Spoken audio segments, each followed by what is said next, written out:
O clima da entrevista foi o Barroso chorando. O Barroso chorou muito. Quem sabe tem expectativa disso acabar avançando. Barroso treme de vitória contra o bolsonarismo ao medo da lei Magnitsky no STF. Senhoras e senhores, a cena foi no mínimo reveladora. No Roda Viva, o ministro Luiz Roberto Barroso deixou escapar algo que soou como arrependimento por ter comemorado a derrota do bolsonarismo. Agora, em meio a pressões internacionais e com a lei Magnitsky batendo à porta, o jogo político ganha tons de mistério e tensão. Mas será arrependimento genuíno ou cálculo estratégico? Deixe sua opinião nos comentários. Ela é fundamental para esse debate. E vamos ao vídeo. Esse é o Ancapso e nós vamos falar agora sobre a entrevista do Barroso no Roda Viva. O Barroso teve lá no Roda Viva. Sim, ainda existe o Roda Viva, cara. Ninguém mais assiste.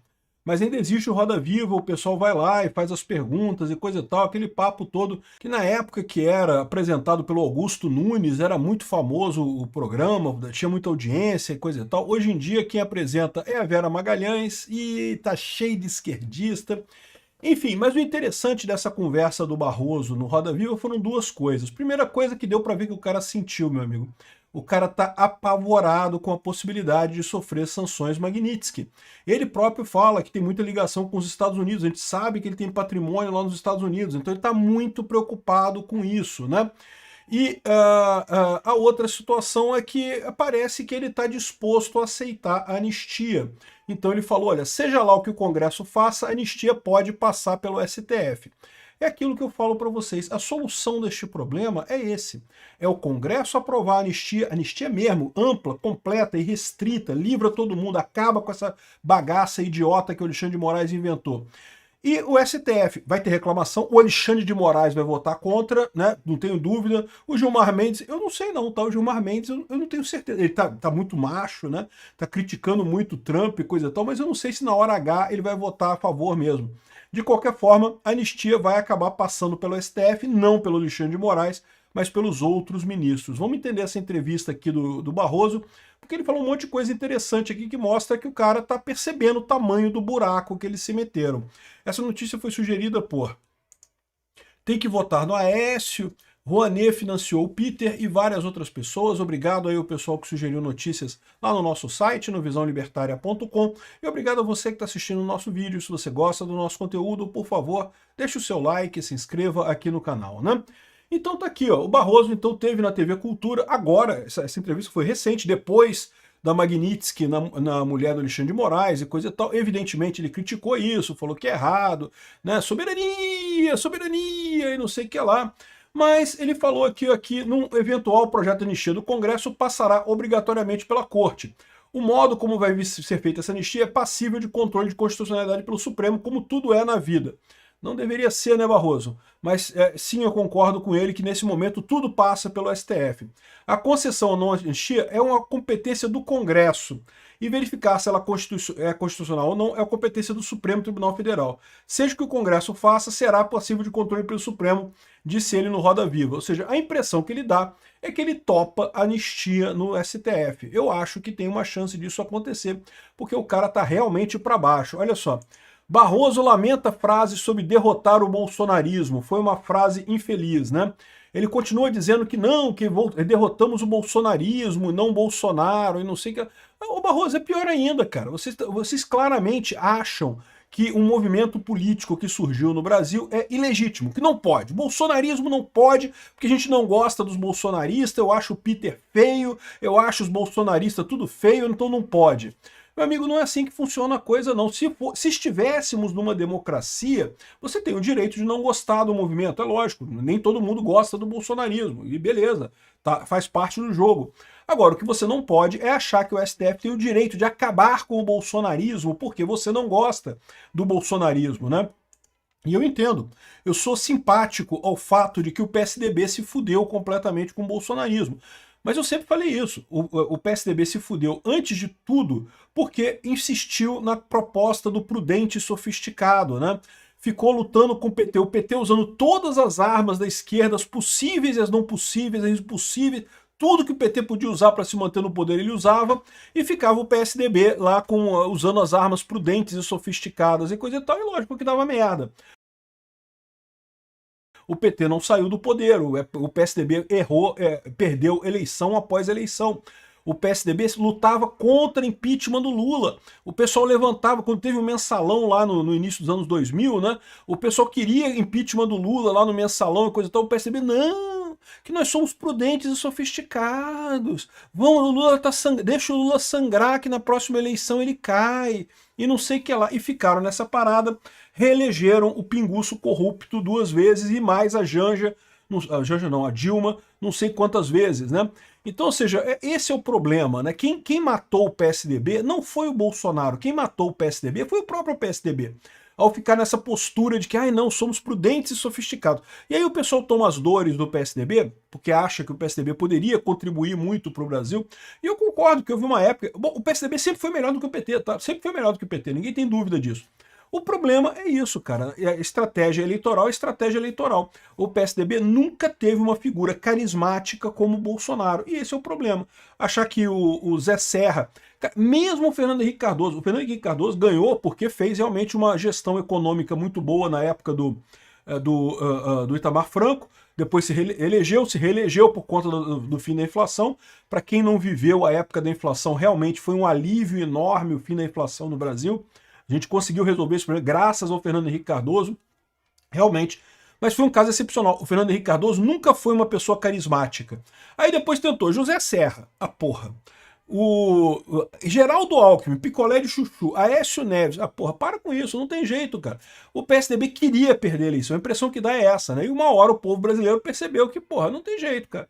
Não tem esse negócio. Aí apareceu o Bolsonaro com o discurso correto, com jeitão de povo, com jeitão de tiozão, e pronto, e ganhou o pessoal todo. É que esse pessoal não entende. Eles acham que a política é uma coisa bonitinha, que as pessoas vão pelas ideias. Não vão.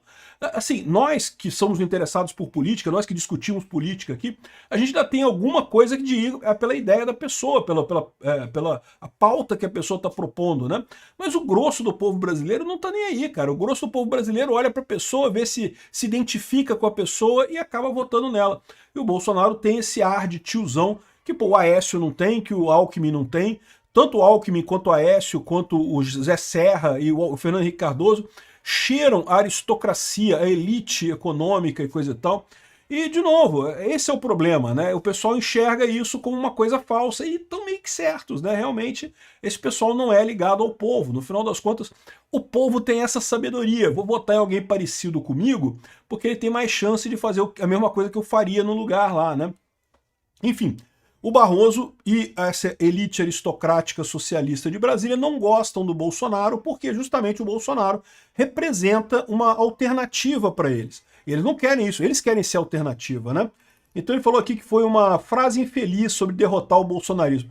Cara, ele fala como se fosse um pequeno erro, mas, aliás, sinto muito, foi muito ruim. Eu fui nesse congresso da Uni a convite, eu não ia, mas a menina ligou para minha secretária-geral, disse que o clima era harmonioso, a questão das plataformas, e o tema do evento era a questão das plataformas digitais.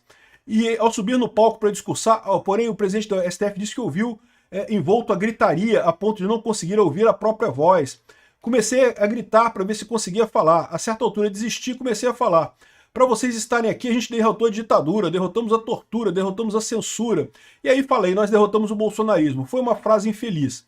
Primeiro porque nós dava a impressão de que foi o Supremo e que queria dizer a sociedade brasileira.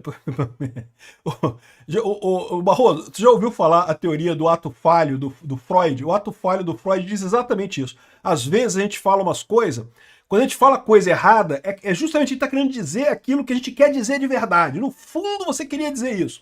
Você não é agora, não, foi sem querer, eu não queria, e coisa e tal, mas você reconheceu que nós foi o STF, evidentemente, né?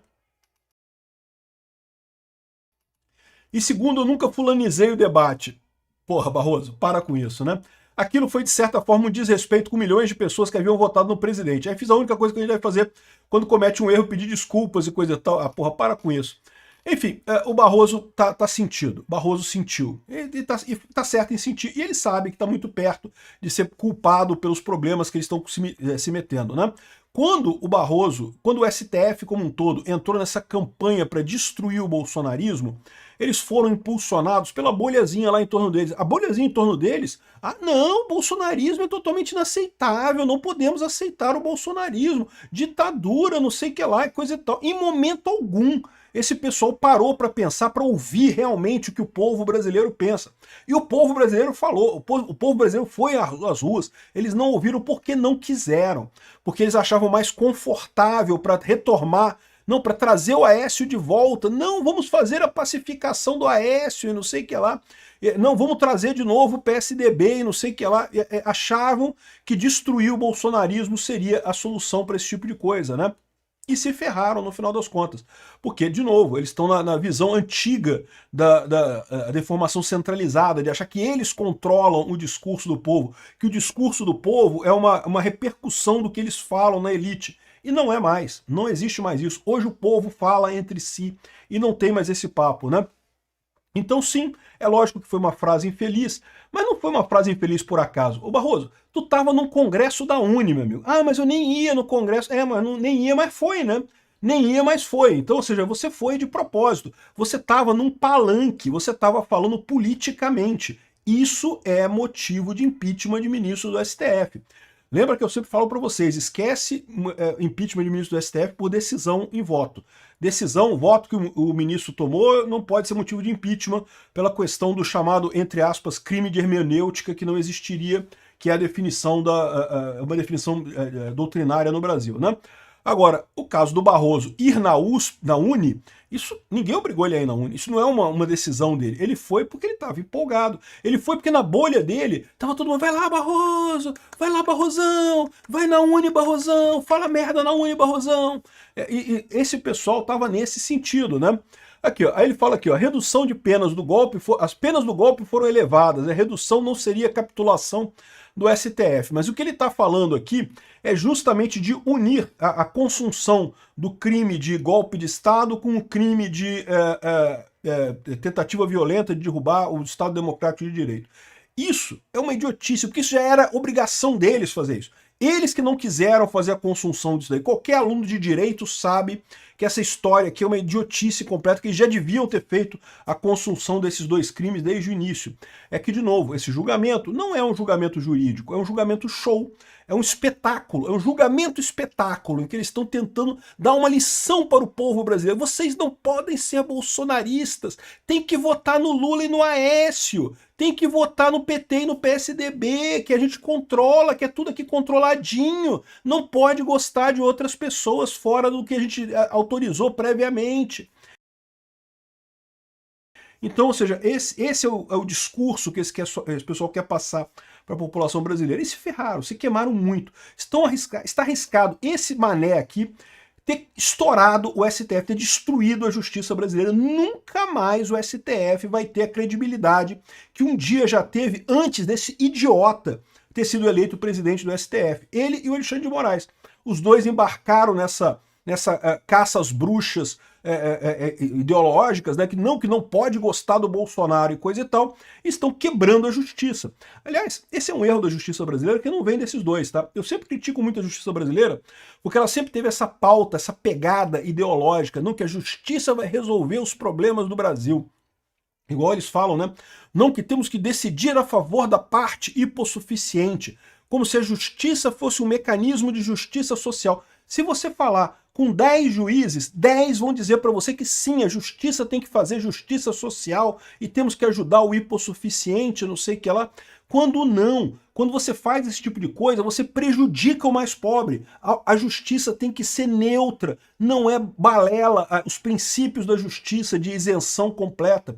Porque se você toma um lado, sabe o que acontece? No mercado, né, na sociedade normal, isso é compensado do outro lado. É o que eu falo para vocês. À medida que a justiça trabalhista começa a dar ganho de causa para o empregado, ai, tadinha do empregado, o patrão é um filho da puta, o empregado é pobrezinho, então temos que dar indenização para o empregado. Aí sabe o que acontece? A empresa bota lá na planilha dela, e caramba, temos um risco trabalhista aqui de X, temos que reduzir o salário de todo mundo nessa profissão porque a gente tem um risco trabalhista depois. Aí você está fudendo milhares milhares de pessoas achando que está ajudando um empregado, porque o patrão é filho da... o patrão é filho da puta, o empregado é filho da puta também, é todo mundo filho da puta nesse mundo. Não tem ninguém bonzinho por aqui, né? Aí, ou seja, a justiça brasileira, toda a estrutura, o ordenamento jurídico brasileiro, advogados, juízes, procuradores, essa turma toda acha que vai usar a justiça para fazer justiça social. E não! A justiça é um instrumento, é um serviço que é prestado para a sociedade, que deveria ser isento. Isso é uma verdade absoluta. Não se pode tentar fazer justiça social usando a justiça, porque você joga a justiça na lata do lixo. E é o que está acontecendo aqui no Brasil. E o senhor Barroso está fazendo exatamente isso com a justiça brasileira, né? Aqui, ó. A hipótese de Barroso para redução de penas. Ele está falando sobre a consunção dos crimes de golpe de Estado e abolição violenta do Estado de Direito. Cara, isso já deveria ser, a consunção, isso já é determinado pelas regras de direito penal. Nunca que esses dois crimes deveriam somar as penas. Sempre deveria ser junto. Só que isso daqui, se fizer isso, vai reduzir a pena do Bolsonaro de 27 para 21 anos de cadeia. Isso não faz diferença nenhuma. Isso não é diminuir pena. Isso daí não tem lógica nenhuma, né? Se foi isso que ele está falando de redução de pena, não vai aliviar absolutamente nada para ele. Ele pode dar adeus aos apartamentos que ele tem lá em Miami, porque ele vai entrar nessa rodada também muito em breve. Mas o clima da entrevista foi o Barroso chorando. O Barroso chorou muito. Quem sabe tem expectativa disso acabar avançando. O Congresso passando uma anistia ampla, mesmo que o substitutivo do Paulinho da Força seja um substitutivo de merda, a oposição apresenta o substitutivo dela, um substitutivo real, para realmente anistiar as pessoas, aprova esse outro, e vamos ver o que acontece no STF. Duvido que o STF barre. Fala, rapaziada, passando só para agradecer a vocês pelos 3 milhões de visualizações que estamos fazendo por mês. E se você chegou até o final porque você gostou do vídeo, então se inscreve, compartilha, comenta. A gente tá fazendo mais de 3 mil e alguma coisa de compartilhamento. Então vamos bater mais um recorde desse mês. Valeu, um abraço, até o próximo vídeo.